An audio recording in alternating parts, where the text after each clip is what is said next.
It's not a witch, it's an orgy.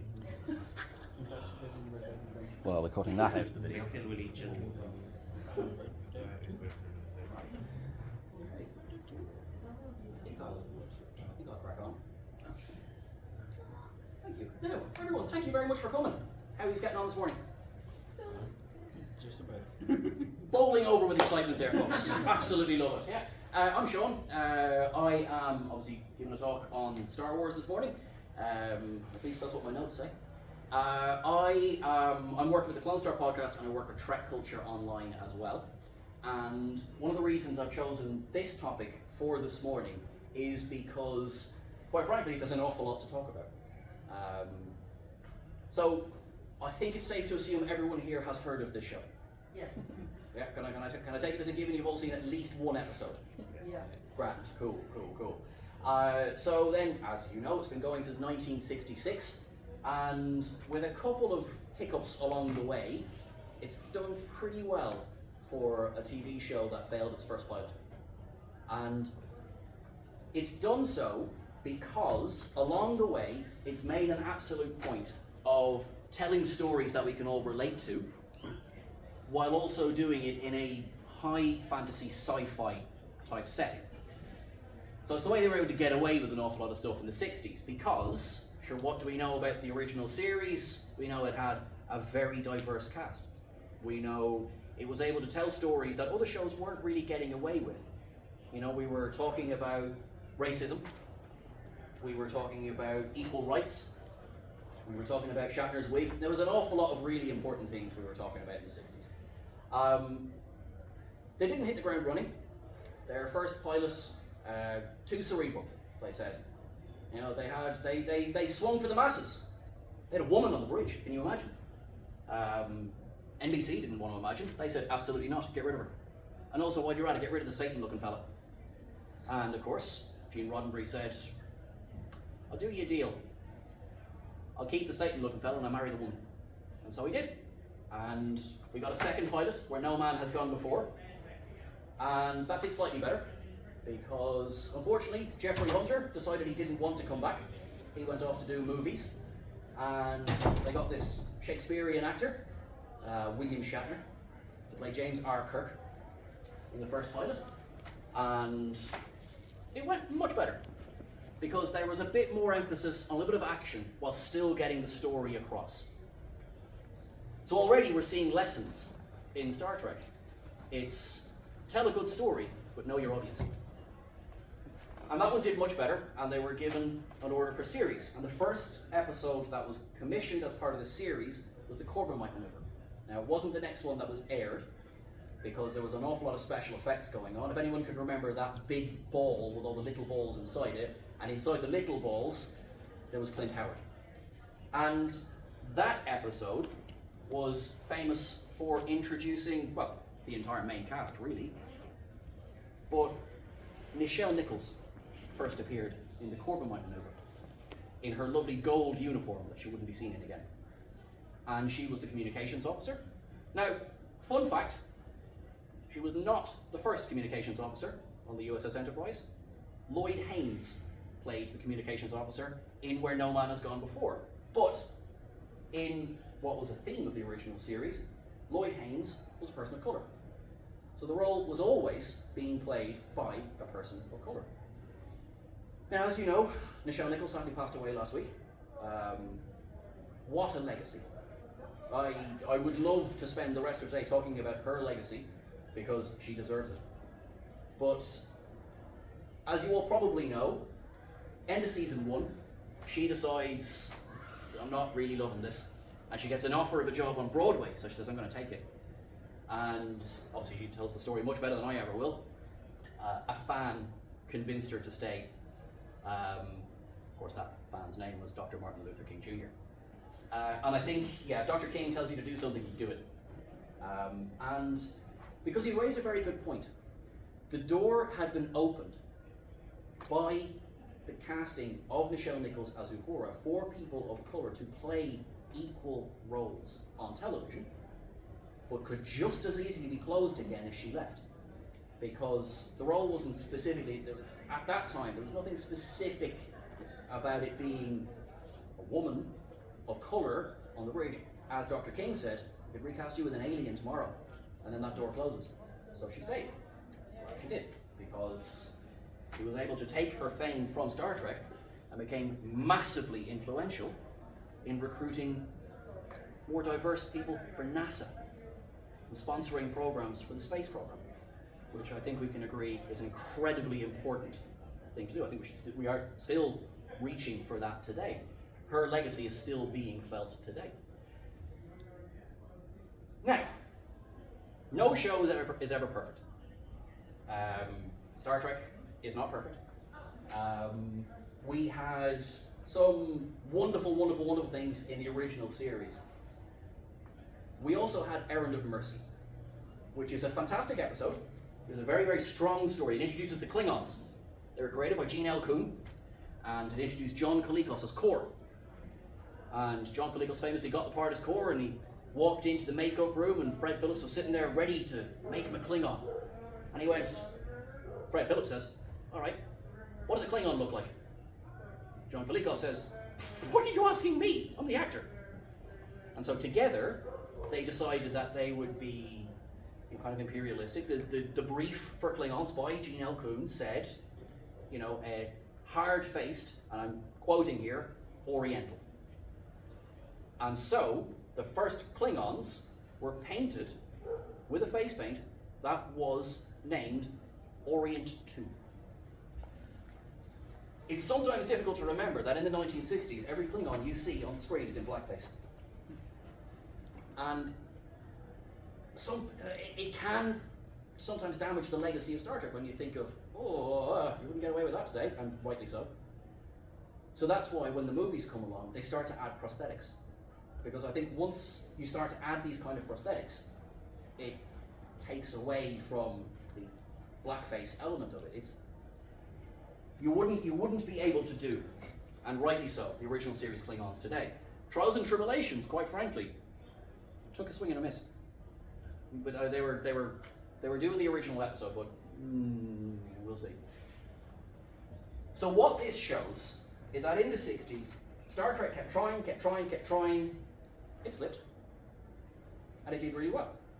We had episodes like Let That Be Your Last Battlefield, and in that you have fantastically summing up how stupid racism is. When you had Frank Gorshin's Beale is standing there and he says, well, obviously Lukai is inferior to me. Look at him. He's black on the left side and white on the right. And Kirk and Spock look at each other and they're like, what's the difference? He says, well, I'm white on the left side and black on the right. Can't you see? Well, and there it is. That sums up racism, how stupid it is. And in 1966 and 67 and 69, that was a heck of a statement. Because if you think in 1961, the Freedom Riders boarded the Greyhound buses in America to test the desegregation laws. And they were met with violence along the way.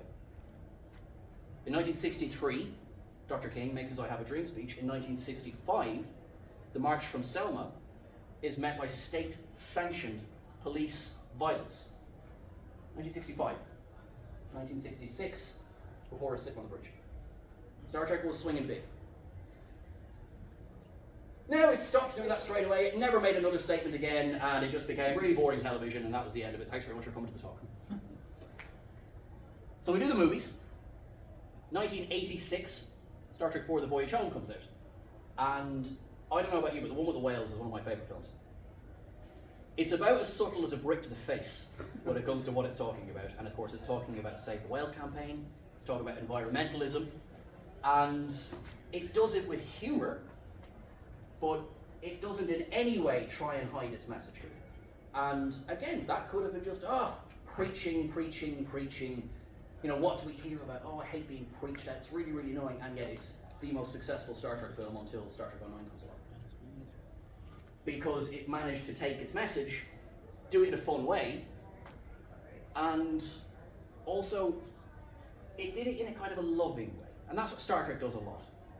You know, it will show us what we're doing wrong. I mean, we have, hey, look, in the present, we're destroying the planet, so in the future, we are absolutely boned. But it did it in a way it was like, okay, maybe I'll think about this. Maybe I'll do a bit of research. Other times it has tried to do something similar, and maybe it hasn't been as gentle sometimes. But overall. Now, Star Trek 4 is, unfortunately, very, very unfortunately, there is an event in 1986, which, if nothing else, to hammer in the idea of we need to look after the environment. So Star Trek 4 debuts in the States April 18th, 1986, and it has this message of look after the environment. You know, we need to do better. April 26th, the nuclear reactor at Chernobyl explodes. Extreme piece of marketing for the film, I agree. But, you know, I think it was obviously a horrific event. But if anything, it hammered in the message the film was trying to put across. And so, we see a series that's maturing. We see, you know, confidence in the message that Star Trek is putting across. Star Trek has always been about bettering ourselves and not being afraid to shine a light when we don't better ourselves. Star Trek Discovery, now you might not know this, but some people have some opinions about Star Trek Discovery.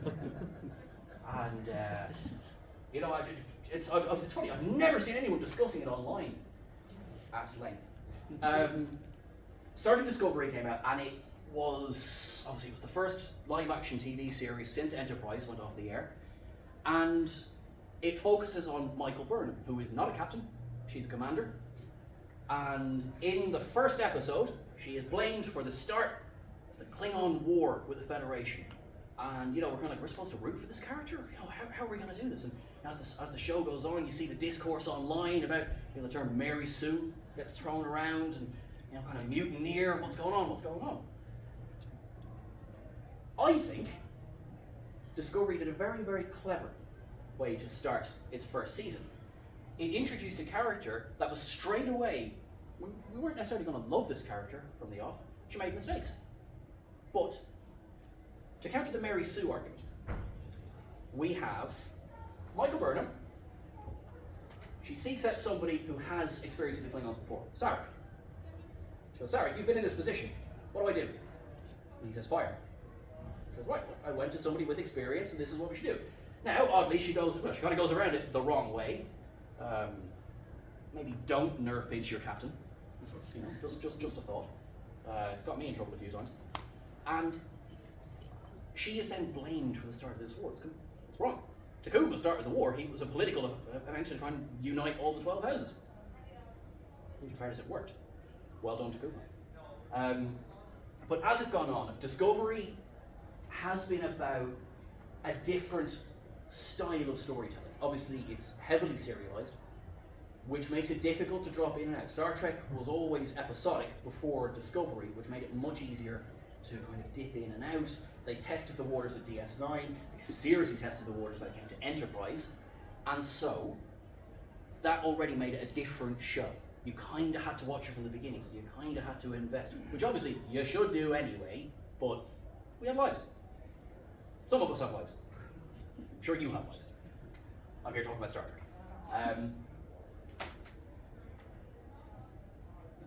The discourse around Discovery has been racially based. I think it would be very naive of us to say that there isn't a racial bias with the fact that we have cynical Martin Green as the lead of the show. And it's quite sad to see that. That it's, you know, it's you kind of like, as soon as something is released, we saw it recently with Moses Ingram on Obi-Wan Kenobi.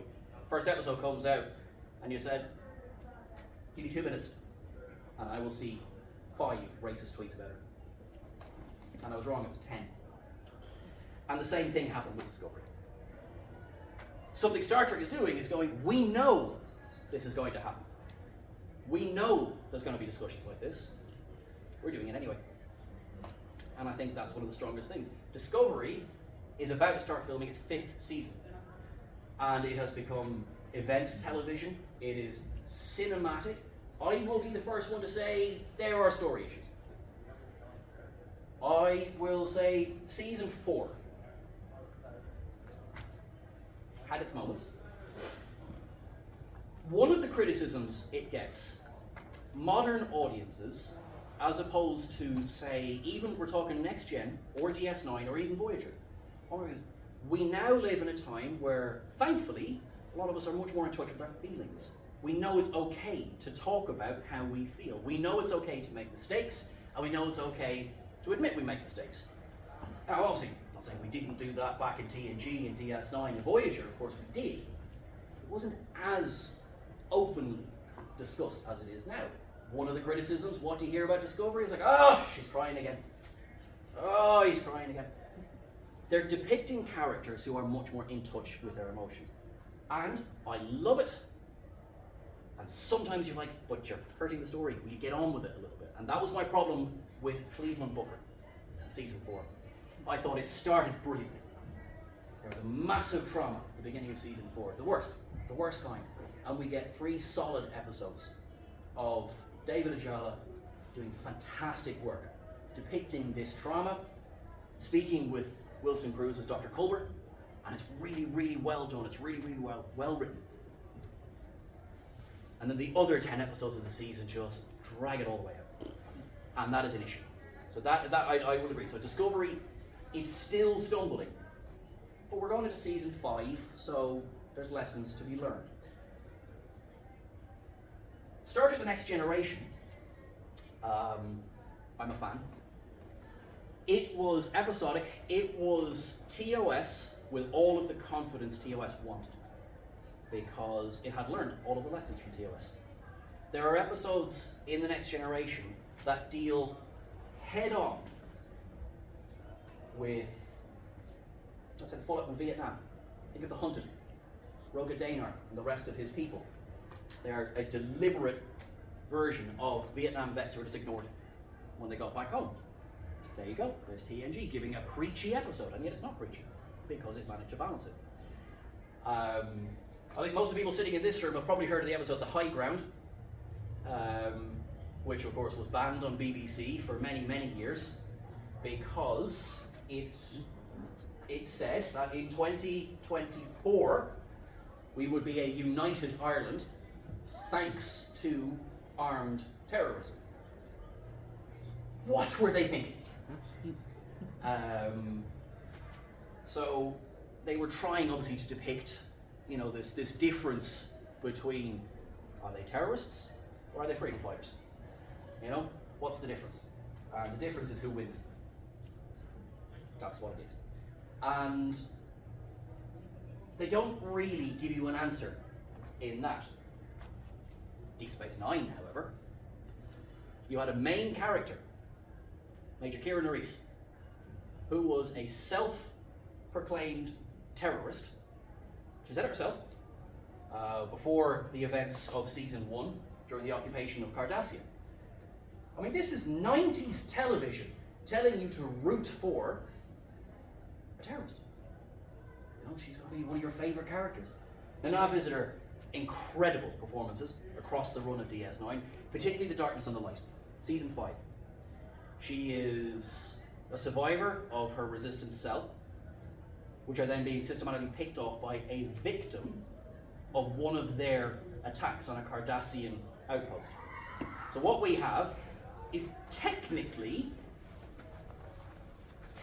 you can root for this victim.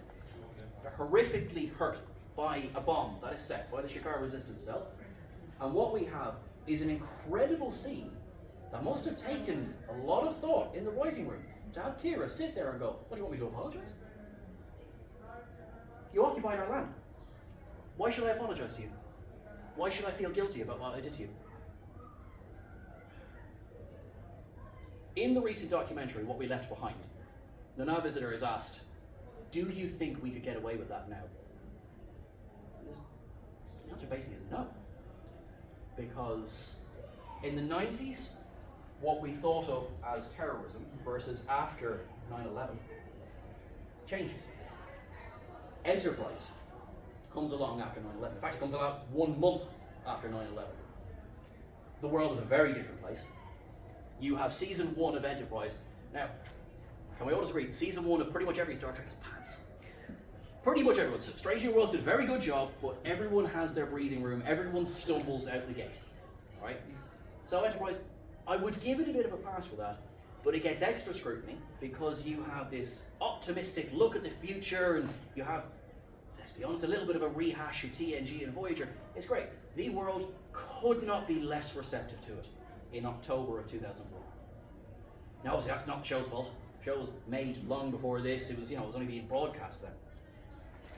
Season 2, hold it back a little bit. Season 2 includes Fusion and Stigma. And Stigma, I think, goes into Season 3. Enterprise started to do kind of awareness campaigns. Before we get into the Xindi War, have you all heard of a script called Blood and Fire by David Gerrold? No? Okay. It was a script that was proposed for TNG's early seasons, and it would have, remember TNG 1987, 1988, it would have dealt with the AIDS epidemic. Now, I wouldn't have called it that, but that's what it was. It was killed. He was given a green light. Roddenberry was like, "Yep, I'm on board. We will do this. We will do this." And here we are, late 80s, massively progressive Star Trek is going to do a show about the AIDS epidemic. This is great. Even people had not talked about it so long. Star Trek, this is event television. We're going to watch it. Now, kill the script. Eventually, it would get made as one of the fan versions. Life of me, I can't remember if it started Continues or started New Adventures, but it did get made. Stigma is an episode of Enterprise that was part of the 2003 HIV awareness campaign by Paramount. So they knew what they were doing. There was no kind of like, oh, you could retcon it into. No. T'Pol, who is forced into a mind meld, which at this point in Star Trek's history is seen as a degenerate act. We don't talk about mind melds. Contracts a disease called Panar syndrome, which is, for all intents and purposes, HIV. It's manageable, Phlox is looking after her, but it is going to get worse. There is no cure. But because of the way mind melds are seen in Vulcan society, she can't go to Vulcan for help because she'll lose her job. She will be struck off. And so it has to be a secret. Even Archer, for a while, doesn't know.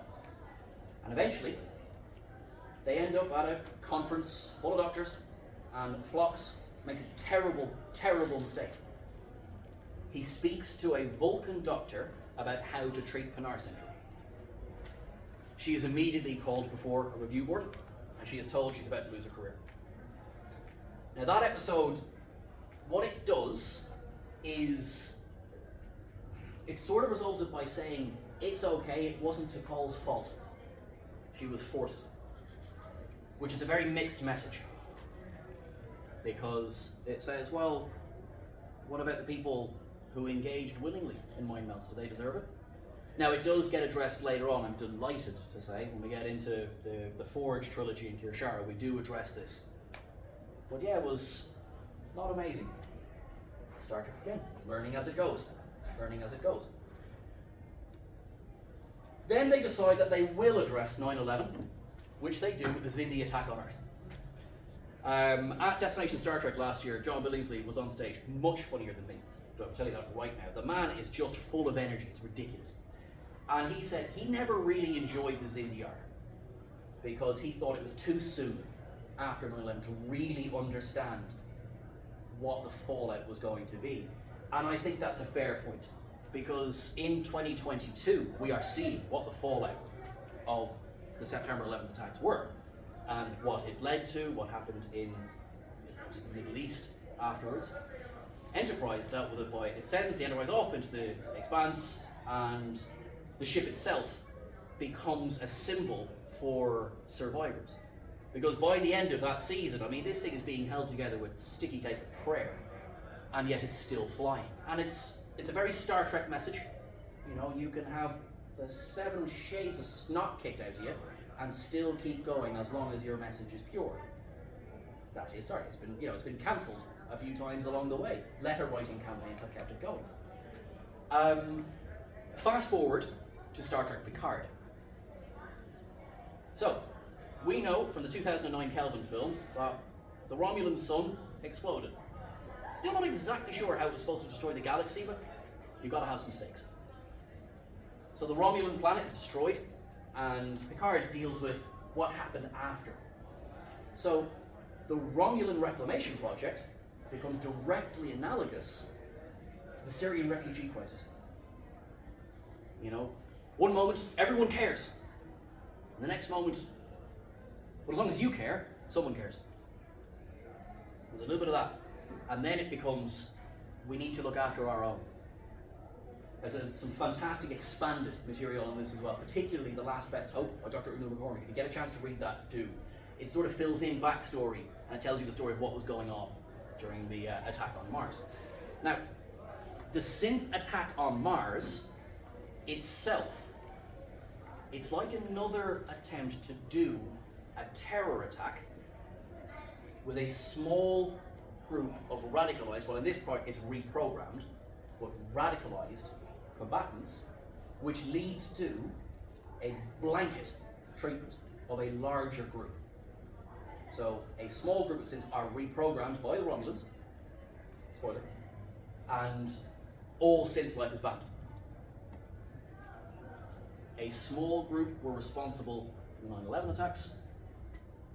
Suddenly there's mass bigotry. Suddenly there's mass hatred. Star Trek again, taking our modern contemporary issues and showing it right back to us. One of the reasons Star Trek does this is because from the initial brief in 1964 to today, it believes we can do better. And it shows us doing better. Star Trek Picard. The synth ban is overturned. You know, once we, the synth ban is overturned. Great, cool. Star Trek Picard Season 2 comes along. It shows us ice and storyline dragged on a little bit. Great message. To quote Bilbo, butter scraped over too much bread, but it was a good message. And we have as well so many examples of parts of our past which have been awful, horrible parts of our past, which we evolve past. So in the early 21st century, we see Captain Rios is detained because he speaks a certain way, looks a certain way, doesn't have papers. We see DS9, past tense, the sanctuary districts in LA and San Francisco, which of course are alluded directly to in Season 2 of Picard. And every single time, the initial Bible for Star Trek says that we, as the human race, we're not just going to wake up one morning in this perfect utopian society. That was one of the things that was hardest to swallow about early Star Trek. It's like, this beautiful, beautiful future. We'll be in there one day. It's going to be great. It's going to be amazing. But to quote Roddenberry, we're going to go through hell to get there. I think we can all agree it's a bit of a difficult world at the moment. I'd like to think that this is the hell we're going through. It's going to get better from here on. Maybe it will, maybe it won't. But I am counting down to First Contact Day. Vulcans, if you're up there. So I'm nearing the end now. We have many other examples I couldn't cover for time. For example, Star Trek Voyager. It was part of this wave of, I would say, very positive feminism in the 90s. We had Janeway, played by a woman. We're going to have a female captain. Brilliant. Obviously not the first female captain, it was Madge Sinclair, Star Trek 4. Star Trek 4 again coming up and showing us how things should be. Of course, it was going to be our first lead. And, you may know that Genevieve Bujold was originally cast as Janeway. She dropped out after a day. And Kate Mulgrew was brought in last minute to reshoot scenes and everything. And it was the flagship show for the UPN. Like, this is going to be a big deal, it's going to be great. And Kate Mulgrew has spoken at length about, for this apparently fantastic piece of feminist show, every day there was producers on set to make sure she didn't make a mistake. They were changing her hairstyle all the time. There was discussions about whether they should show the fact that she had a fiance or not. And then of course, there's the JC shows. We had when will they, won't they get together? Well, hey, Janeway and Chakotay. And Kate Mulgrew hated every moment of it. Not of being on the show, but all of that element of it. And it was just because she was a woman captain. Picard never went through that. Sisko never went through that. Archer never went through that. Janeway did. And one of the reasons that, you've probably heard that there was a lot of tension between Kate Mulgrew and Jerry Ryan when she was brought into 7 of 9, was because, through no fault of Jerry Ryan's, introducing the character of 7 of 9 undid an awful lot of the work she felt had been done on Voyager up to that point, which was strong female characters who weren't the blonde bombshells, you know. And then in walks the blonde bombshell in the catsuit. Now, thankfully, I think the writing for 7 of 9 saved it from just being token character comes in. I think there's enough strength in that character, but I can certainly see why there was frustration. But Star Trek evolves. Star Trek does better. It takes our own mistakes and it learns with us. Strange New Worlds, remember I said nearly every first season of Star Trek has stumbled out the gate. And then you have Strange New Worlds comes along and says, lads, this is how you do it. Because it's one of the best first seasons of any Star Trek. I would argue it's the best live action first season. With TOS being the other best live first season.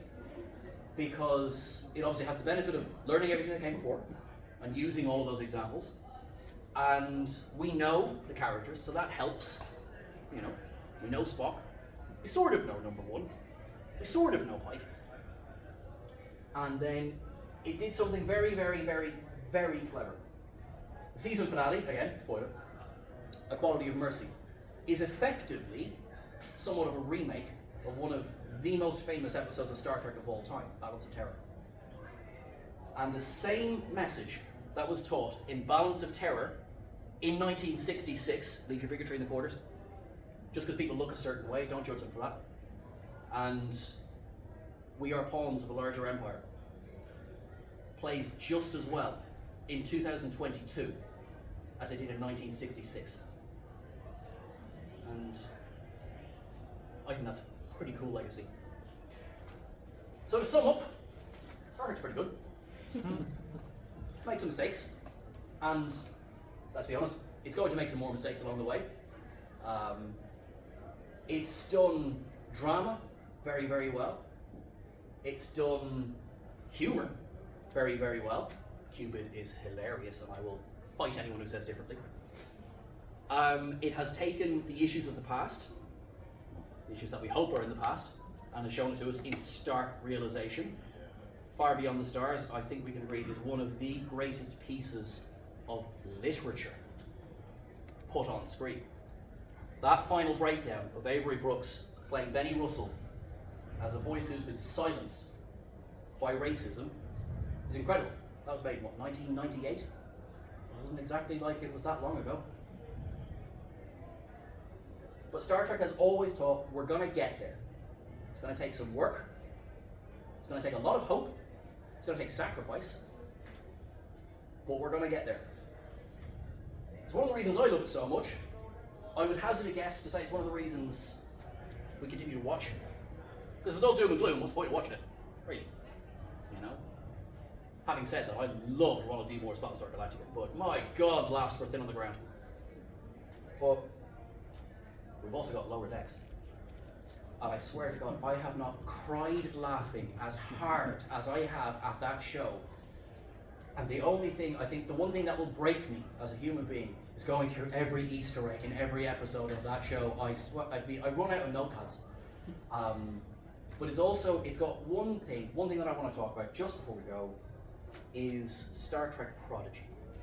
Now, Star Trek Prodigy had a very kind of stop-start launch here because mistakes were made with the rollout, that's all I'll say.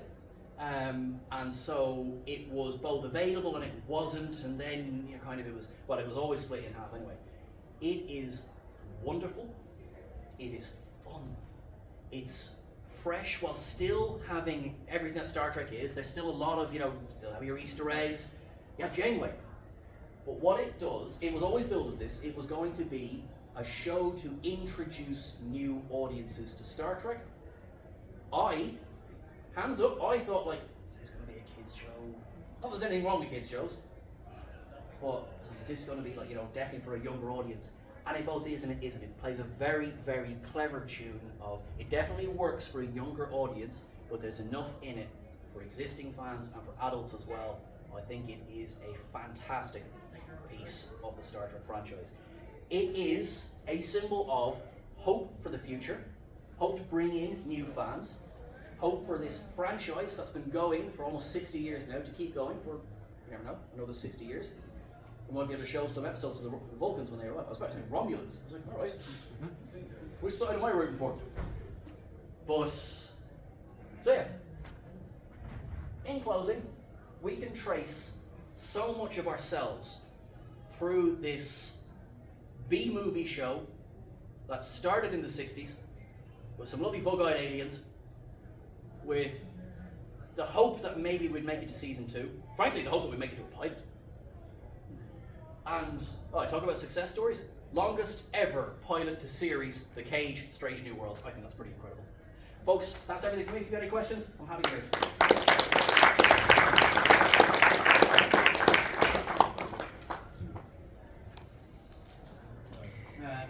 Is there any current topics today that you think Trek could tackle?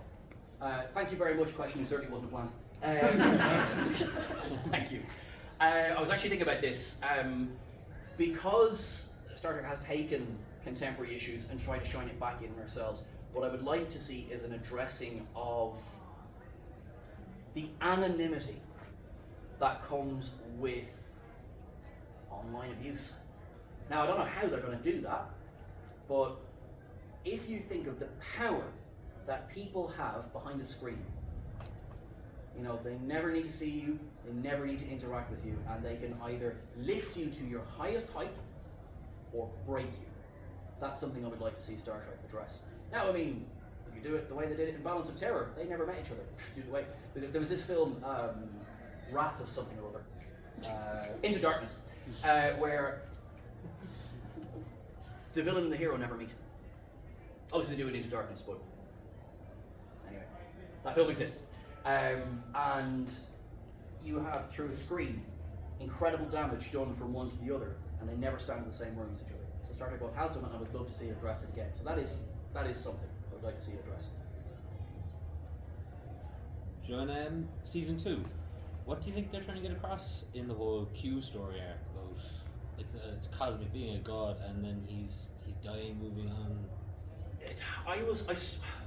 I both really liked and struggled with Q's story because I think it was about, let's take this very important part of existence and give it some peace. You know, Picard being an incredibly important part of Q's story, to give him some peace because Q knows the ending. You know, Q knows everything. So Q knows, he's seen all of the different possibilities. He's seen Picard die sad, he's seen Picard die happy, he's seen Picard probably live forever in his golem body. And I think we are done with John Delancey as well. I do think that is the end. I don't think we'll see him back for season 3. I know that was teased. And although I don't love the way it was handled, I think again, we're going to go back to our butter over too much bread analogy. That final scene was about someone going, it's okay. You're going to be okay. You're carrying all this with you. I don't think the cosmic element of it really worked me. Like, I do love the line, gods have favourites and you are mine. I do think Aunt Kathy might be a bit annoyed to hear that. You know, she'd help raise his kid for a while. But I think it's about finding that measure of peace, both within yourself and for others. It's about kind of passing on whatever good you can. Q's version of good is a bit skewed. It's like, everyone's great, everyone's cool. Fix Eleanor. Who? I loved the scene. The story was a bit muddled. Yeah. Anyone else? Yep. Do you feel like Star Trek like shows you with like how military build up, or this idea of military, like the undiscovered country, where how the Klingons build up their like basically their one moon or planet, which was building up all their weaponry, and basically explodes, shows you like the military complex. Then you look at DS9, the episode Valiant, where you have Red Squad, which is the idea that they have a perfect team, perfect training, all that, but still they fucked up. Sorry, I cursed, by the way. But you're right, absolutely. Actually, Valiant is an excellent example because what are we trained to do? We look at Starfleet are the good guys. You they can make mistakes, but they're good. We like Starfleet. And then you have Valiant, where perhaps naive is a kinder word. I would say crew full of idiots, but naive is probably a kinder word. And it's drilled into them: be the best, achieve, do everything that Wesley Crusher was set up to do. So Wesley Crusher, season 1, TNG, Wesley Crusher was going to be this amazing kid character who was going to do the full thing, go through Starfleet Academy and basically become, season 1, become the next captain.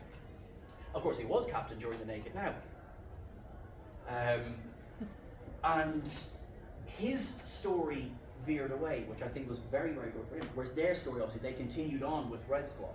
The seeds for Red Squad, of course, are shown in the first duty, that famous Wesley Crusher episode where Picard gets to lay one of those epic smackdowns on Wesley. I think we've all enjoyed watching that once or twice.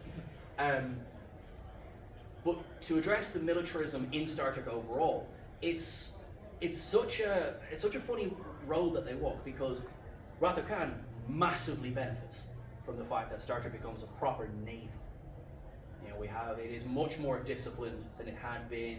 We get our militaristic uniforms. It's a naval battle in space. It's fantastic. It's one of the strengths of Wrath of Khan. And in the Undiscovered Country, it takes the other side's militarism and says that's all. The Undiscovered Country, as we all know, is the Chernobyl incident, and it's the fall of the Berlin Wall, and it's the Klingons are the Russians. Now it does the clever thing of going, it doesn't mean it's the good guys versus the bad guys, because there's enough people on Starfleet side as well. In Valiant, I think we see how idealism without experience can lead to devastation. What we would eventually see, particularly in the early 2000s, of this jingoism of join the military. Starship Troopers did it is a fantastic parody of jingoism and sign up, be the best, do the best for your country. That's what Valiant is. And what happens? They bite off way more than they can chew. Now they hang a lampshade on it when Jake says, my dad is leader of a battle group. He's done this many maps. He would never, ever attempt what you're attempting right now, because he knows better. And it was right not to try. So I think Star Trek has been very clever, often, how it's depicted its military. Sometimes not so much. I think on television, when it goes further and further into the military version of things, sometimes it does well. A lot of DS9 does. TNG didn't handle the military amazingly. Enterprise muddled. Loved the Makos, I have to say. I love that they made it into the Kelvin era as well. And then Discovery, bit of a mixed bag. I don't know if I answered your question. Okay, cool. Can I just add to that? From what I remember, they always go through with, they have phasers and torpedoes they've learned from, their various species in it. So obviously they go out and they don't expect everyone. It's more of a countermeasure. But for most of the shows, I think it's more of reactive, like Dominion War. That's not really something they start.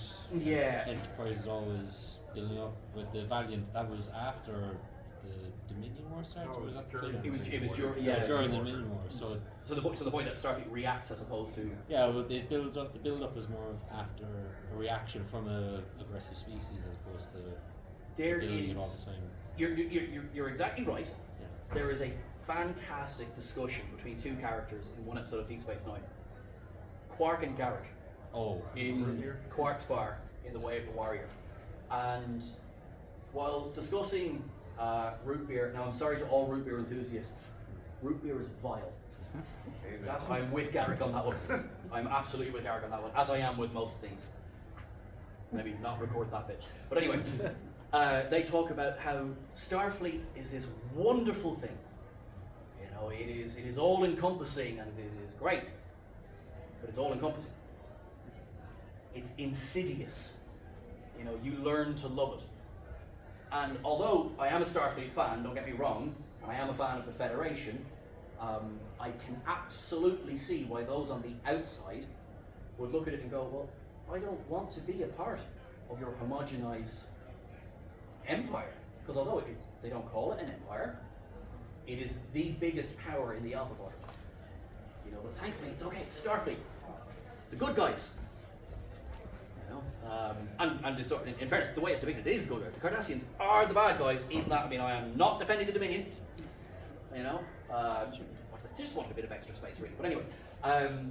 Whereas you've got the Klingon Empire, you've got the Romulan Empire, they never joined the Federation until basically season 7 of DS9, when people got tired of saying the Klingon Federation Romulan Alliance, they just said the Federation forces, which I think is a fantastic example of insidious Federation swallowing in other cultures. I might be reading a bit too much into that, but as you can tell, I've spent a bit of time in this thing. I do a little bit too much thinking. Do you think they kind of addressed that with the Maquis, the way they're the Romulan neutral zone, and the Maquis say, oh no, Federation's made the decision, but we don't want them. I think the Maquis, I am sorry for how their story ended, and Arsene Bear literally said, we just had too many plots in season 5, that's why it ended the way that it did. I think they were a fantastic idea of, particularly when it was humans who didn't want to be in the Federation, and they are seen as the villains. Voyager, they said it themselves, as soon as the Maquis put on the Starfleet uniforms, they lost all power in that storyline. They were obviously being set up to be a massive part of Voyager, that was going to be, you know, the kind of the conflict between Starfleet and the Maquis, and then they put on the uniforms at the end of Caretaker. I was kind of like, did you read the brief? I think it was great. I think they could have gone so much further. They did okay in DS9. Michael Eddington, I think, is a very fascinating character. Cisco poisons a planet, for God's sake. You know, it's like, I don't like you. Here, you can't have that planet anymore. It's a bit reductive, but it's actually true. And yeah, like that is something that I think could be addressed more, and possibly will be addressed more. You know, we had United Earth didn't want to be part of the Federation in Discovery season 3. Now they came back in at the end of season 4, but I buy how they came back in. I think, again, could have seen a little bit more, but I do buy how they came back in. So we'll see where season 5 of Discovery goes. But yeah, the Maquis I think were fantastic. Yeah. What did you think about the scene where we saw Martok's skull in Picard's room? Poor J.G. Hertzler. I thought I both loved that scene because I thought it was an excellent, you know, kind of like, all right, here's what the world looks like now. And also I was really annoyed because I wanted the characters, not their skulls. You know, I thought, you know, the skull of General Martok, I thought it was a lovely nod to DS9. I thought Skull Ducat. The joke was waiting to happen. You know, I just think that if we don't get some more DS9 going forward, I'm going to be very, very sad. I have a lot of hopes for Picard season 3. Not that many hopes, to be honest. But at least we have Worf. Yeah. But that scene, it made me go, well, at least they know DS9 is out there. I had a conversation a while ago with, I was lucky enough to speak to Dave Blass, who's production designer on Picard. And I asked him about that scene. I said, you know, what was this about? He said, basically it was us having a bit of fun. I said, oh great. So what was about the reckoning tablet that you had on the table? He was like, yeah, we didn't think everyone was going to think that meant Cisco was coming back. I'm like, you don't really get how deep we are down the rabbit hole, do you? I think we're time for one more question.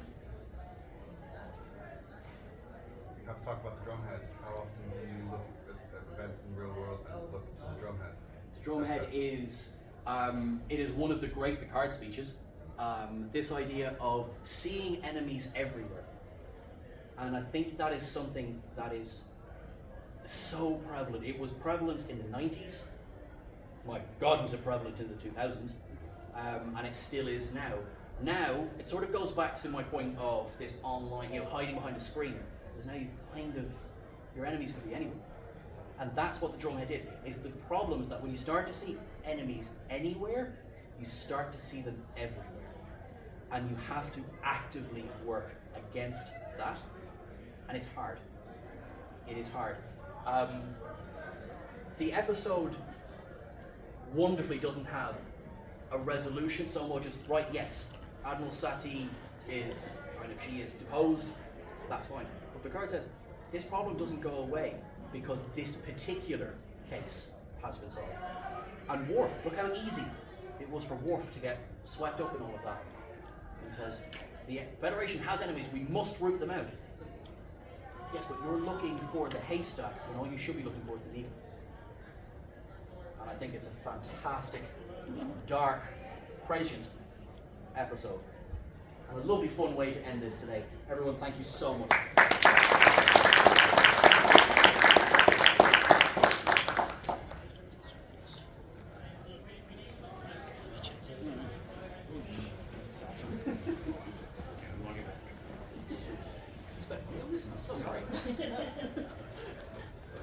never do.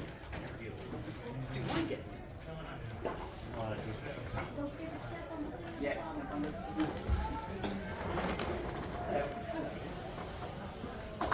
Hello, how are you? I'm so You're a real person. I am. How are you getting on? Yes, we got a house. Hey, nice t-shirt. Yeah, that's good. I saw your soul. It was very. Fashion setter. Oh, sure, listen, it's just what I do. It's what I. Oh my God, you're real. This is like. I've been in from the midnight. Yeah, we kind of rushed up this morning. So then this is sorry, and this is morning. Sorry. Oh, Maureen and. Sorry. Oh, yes, I should. Yeah. How are you? Good. Good. Yeah, we're